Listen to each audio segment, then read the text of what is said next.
wana Mbeya kwamba yeye amekuwa akifanya kazi ya kushirikisha wadau, na wale wadau anafanya kazi kwenye maeneo mawili, kwenye afya na elimu, lakini vile vile amekuwa akitoa misaada mbalimbali ya kuwajengea nyumba watu wenye mazingira magumu.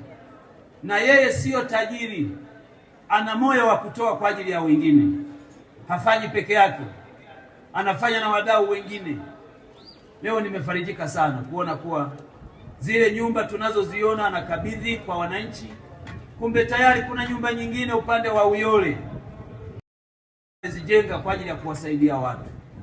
Jamani, nataka niwaambieni, hakuna sadaka njema kama sadaka ya kumsaidia muhitaji. Hongera sana.